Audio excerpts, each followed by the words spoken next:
Alright, today I'm going to be changing a bank 1 oxygen sensor on a 1999 Nissan Maxima, the old V6 3000 series.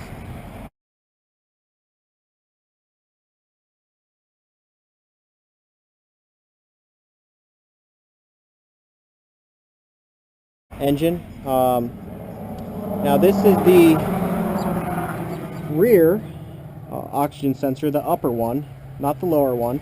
Also, this is a California model, so it has the crazy reverse direction flow catalytic converter. But again, I'm going to be changing the oxygen sensor that comes is mounted right where the header tubes all meet together. So something I want to talk about before I get into changing the oxygen sensor. Make sure you adequately support the vehicle on jack stands before you get under it and work on it for really anything. Even if it's something that's going to take 5 minutes, throw it up with your low profile jack, your floor jack, whatever you got, but securely support it with jack stands. If you look down under, I have 2 jack stands on the main frame rails. Now,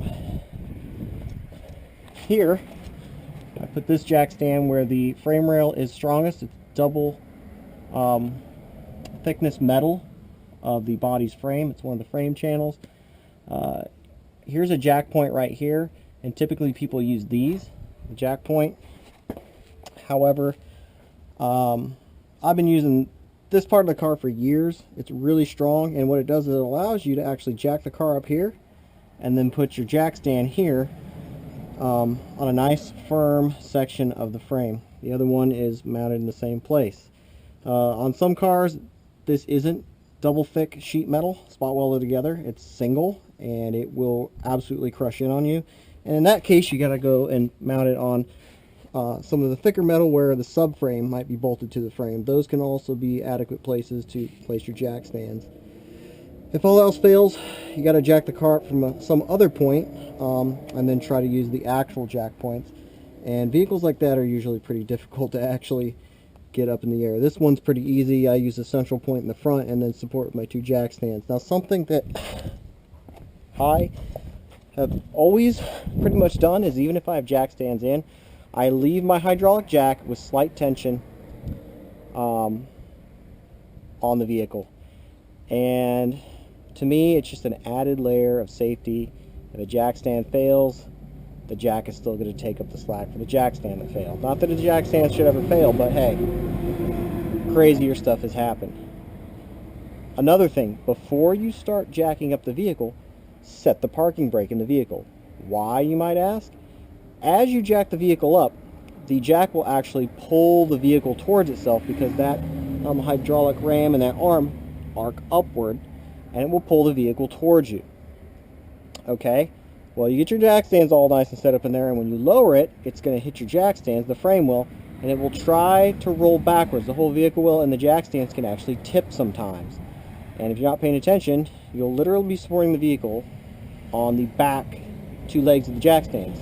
That is dangerous. So make sure you set your parking brake, jack the vehicle up, place your jack stands, gently lower it down on the jack stands, and then, it's up to you whether or not you want to leave the jack with a little bit of hydraulic pressure on the frame to keep, help support it with the jack stands. That's up to you. Again, I like it for a little bit of added safety, but I just wanted to cover that real quick. Alright, so I'm going to begin removing the oxygen sensor on this 99 Nissan Maxima. I just wanted to show you where the connector for the rear upper oxygen sensor is. It's right here, okay? So the other 3 oxygen sensors are here. You might not be able to see this, or you might, but this is one of the connectors, but it won't sit on the bracket anymore. Someone kind of mangled the bracket and broke the connector.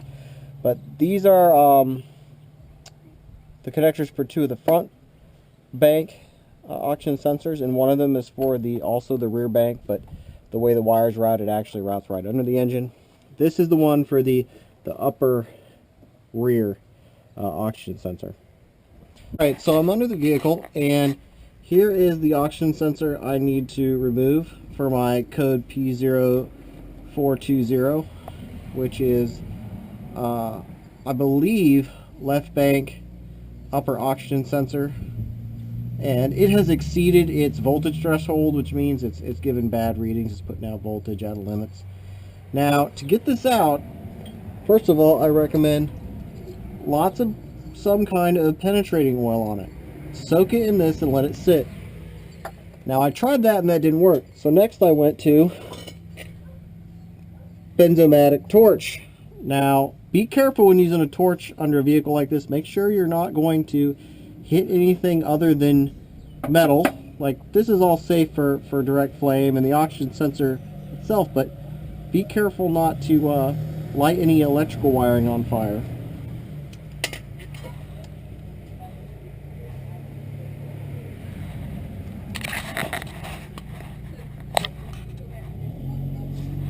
Alright, so I tried that. I tried penetrating oil and heat, and that still didn't work. So I did another round of penetrating oil, and the tool I used, however, was this 7/8 or 22mm oxygen sensor socket. And it's got this little nice cut in it that's designed for you to be able to slip it over the wire and over the body, the oxygen sensor. Take some finagling, but once it's on there, it's locked onto the castellations on our oxygen sensor, right there. Okay? Hopefully everybody can see that. Then I took my half-inch breaker bar with a adapter,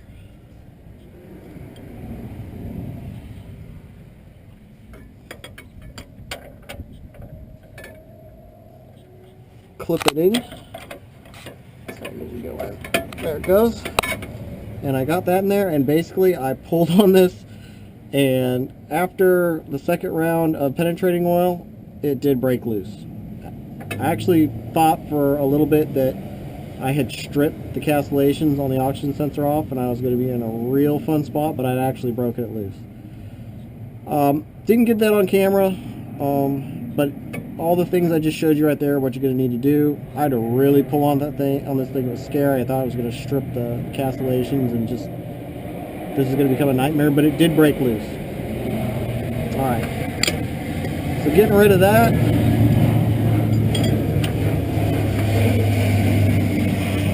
And our oxygen sensor tool, you want to slip that off of there. Once you have it nice and loose, I'll get it off again. Come on. Come on. This is a tight fit in here. There's a heat shield that hits the oxygen sensor tool. Makes it fun to get it off and on. Alright, it's out of there. So once you have it coming out pretty steadily, I just use a 7/8 inch wrench, and now I'm just slowly working it off. And sometimes I kind of go back in the tightening direction to break the rust loose, because you know the rust on this exhaust is pretty bad on this oxygen sensor area. I imagine that's why it was so hard to get out, as the oxygen sensor was corroded in, but it's coming out nice and easy now.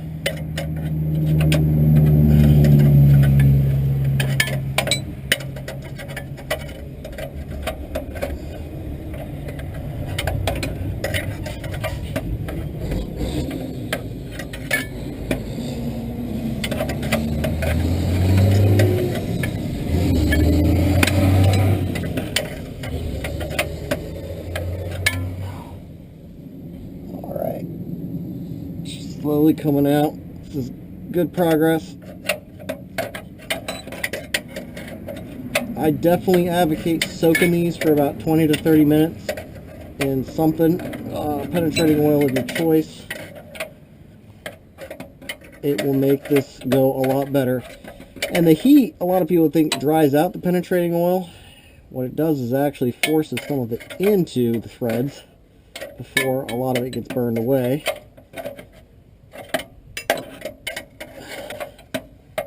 And the heat does break down rust. It really does break it down.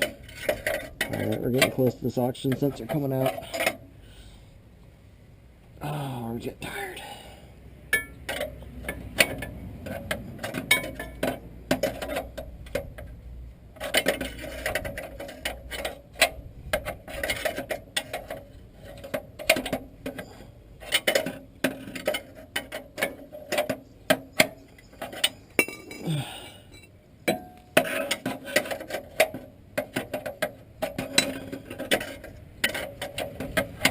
Alright, we're getting pretty loose now.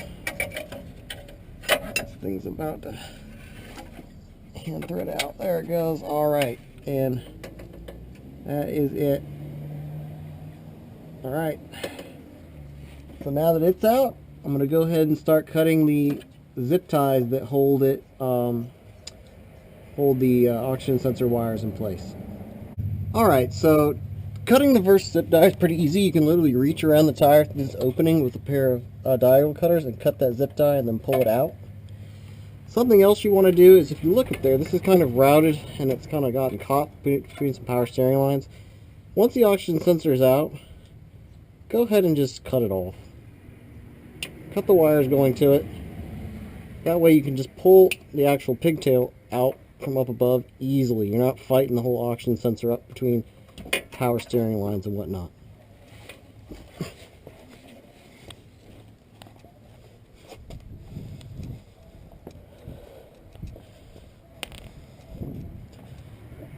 Alright, up top I can go ahead and grab the wires now and just pull them up because the oxygen sensor's cut off.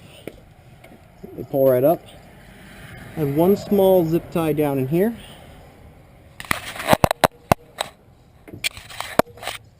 One small zip tie straight down in there. Might be hard to see, but you'll find it. Go ahead and cut that one off. Alright, that releases my wire pretty much completely. Although it looks like it is stuck back behind. Oh, nope, I just got another zip tie. Oh, jeez. So, before I cut that last zip tie, what I'm going to do is I'm going to pull the connector off the bracket that it's mounted to. I'm going to go ahead and release it. Push down, work the two shells apart. That's it. Now I can get at this last zip tie fairly easily, or I might be able to just pull the wire straight through it. Don't even have to cut it. There we go. So something I wanted to point out on the new oxygen sensor is that it comes with brand new push-in type zip-tied little holders. And what these do is these just snap into the holes where the original ones went that you would have cut. So I went ahead and I didn't know the oxygen sensor was going to come with those. It's really nice and convenient. So I went ahead and dug the old ones out, which is the flat blade screwdriver.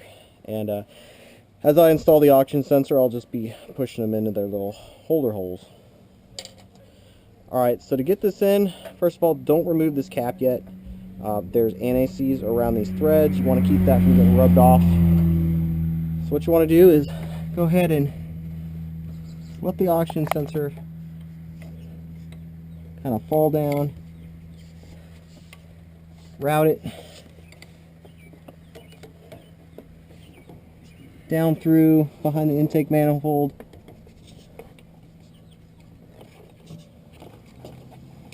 Jiggle it to get it to fall down in there. There we go. And then I would just leave this all nice and free and able to turn. Don't connect anything yet, any of the little holders or the connector, until we've actually installed the oxygen sensor into the manifold. Alright, so if you can see up in there, I'm going to grab our oxygen sensor and pull it down a little bit. Cap just popped off. It's not exactly what I wanted.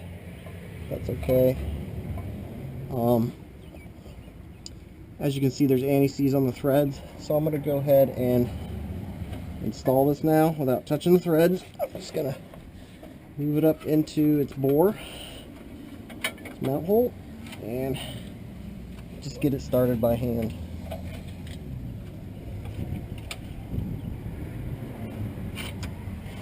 Now you're going to have to probably do some gymnastics with your hands here to get it started.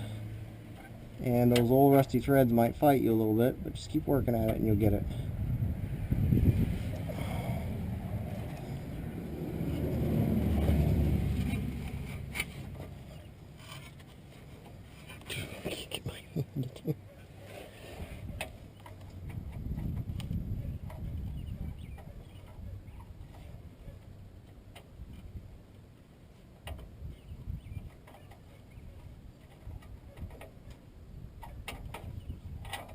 One thing you can do is you can spin the oxygen sensor in the opposite direction it's going to thread in. Spin it for a while just to wind up the wires so that as you thread it in, the wires don't actually fight your installation of the sensor, the twisting of the wires.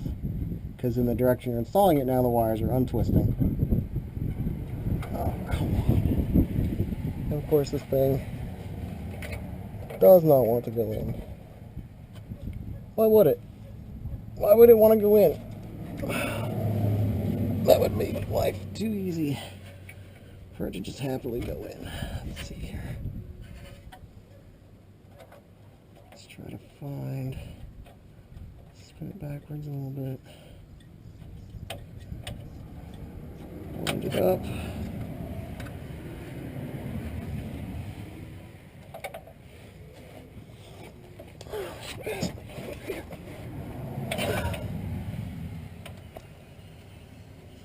$2,000 years later. Oh, I think it's threading in. I think it is. Get my wrench. Alright, so I'm going to gently thread this in, hoping that it isn't cross-threaded.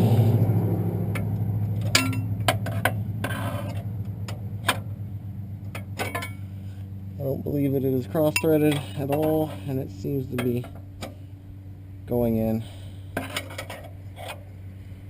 little tight going in, but I think it's okay.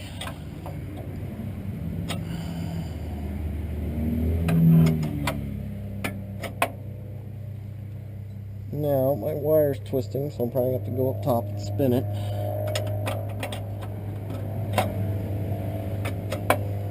It's getting twisted up.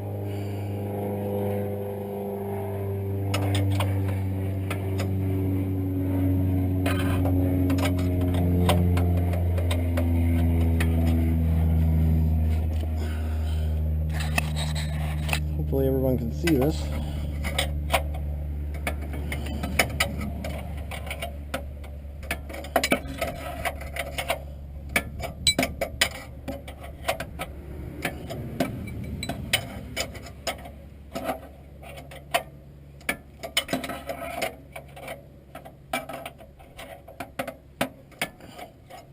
Alright, so I'm going to go up top and untwist my wires real quick.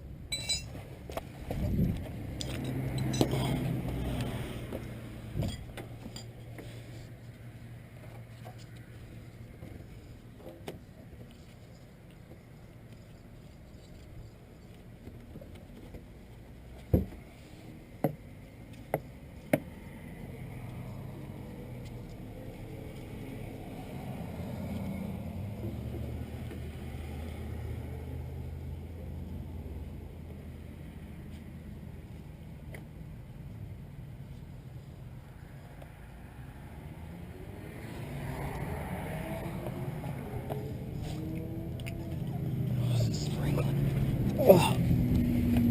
Okay. I guess my wires are happy now. I keep installing this.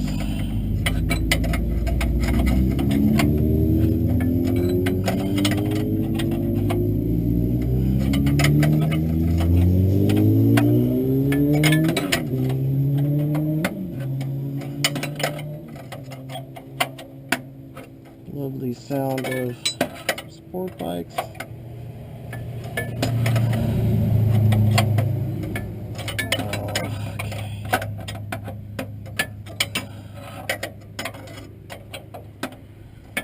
We're getting close to being snugged up here.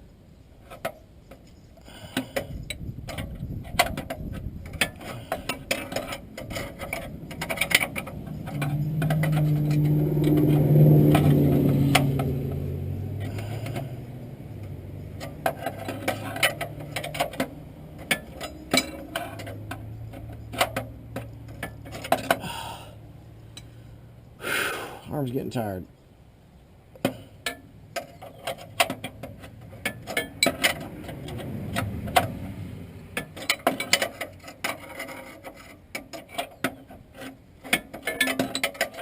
Alright, looks like we're starting to crush the crush washer. It's a sign we're just about done putting this thing in. Getting snug a little bit.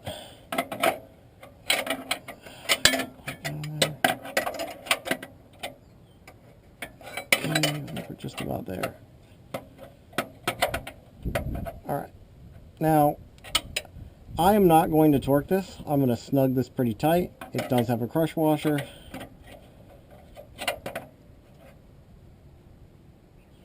And that's it. With the crush washer, this is not going to back out or anything. And I can tell you, me just putting a little bit of good and tight on there, getting the last little bit of go on that crush washer, that oxygen sensor is not coming out. Alright, so I went back up top real quick and I made sure my wires weren't twisted too tight. Now I'm going to go ahead and plug in my little zip tie here. And it goes right in there like that. Snap that one in. I'm going to go up top and finish up everything up there. Alright, so I'm back up top and I've got my wires here. I'm going to go ahead and clip in where these need to connect to be supported on the little support brackets. There's one here. I'm actually going to pull this one. I can't really pull that down as much as I'd want to. Let's see here. See exactly where these go. There was one there. I believe there was one there too. Yes, okay. If I remember right, this went on like this. Okay, so I gotta pop this guy in. This bottom one.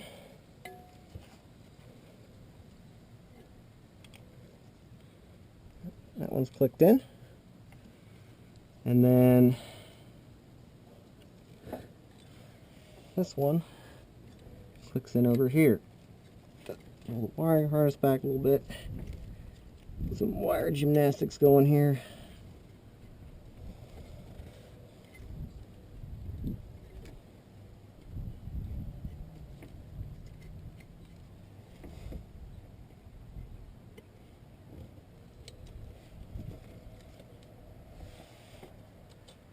Alright, that one's clipped in. And now we can go ahead and install our connectors. So I'm going to use my electrical contact cleaner. Just going to spray those out real good. And give it a tap it out. This is the quick drying type of this cleaner. If you blow on the connector, it will actually cause it to evaporate away. There's nothing left. So you don't have to wait as long. And I'm going to go and connect these. Alright, pins are all nice and straight in there.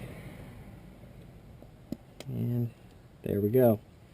And we'll just flip it over. Which way does it want to go? Looks like it wants to go this way. Yep, there's nothing's too tight, nice and loose. And then we'll go ahead and slide it on the bracket. Alright. And there it is. O2 sensor installed. Alright, so now we're going to lower the car off jack stands. I'm going to jack the car back up a little bit.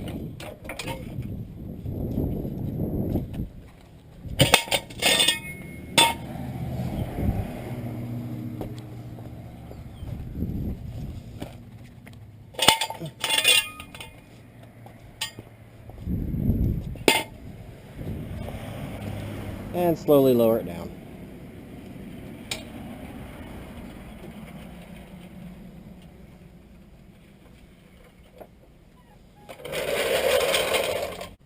Alright, so let's go ahead and give her a try here. See if she'll fire up.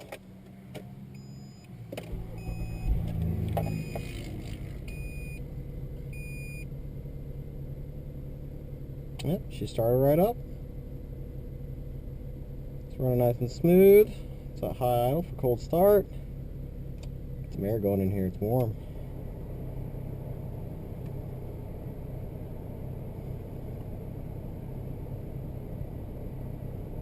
Well, so far so good. It's running really smooth.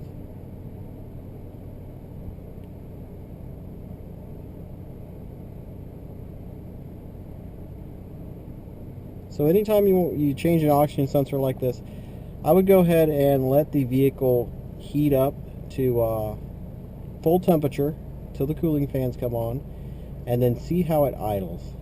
If your idle quality vastly improves and your service engine student light goes out by itself, well, heck, you definitely know that the problem has been taken care of. If not, like your service engine student light doesn't go out after driving it in a couple days, I would go ahead and clear the code. I'm going to clear the code myself with my using the torque app and my Bluetooth code reader, and then just have the customer drive it a couple days and see if the code comes back, which hopefully it doesn't. Let's rev it up a little bit. Oh, she revs really nice and smooth, very responsive. No stumble on the way down either.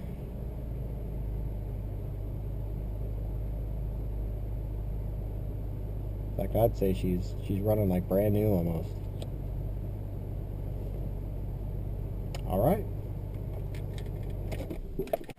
All right, so that was replacing the upstream oxygen sensor on the rear cylinder head, I believe the left bank of a 1999 Nissan Maxima.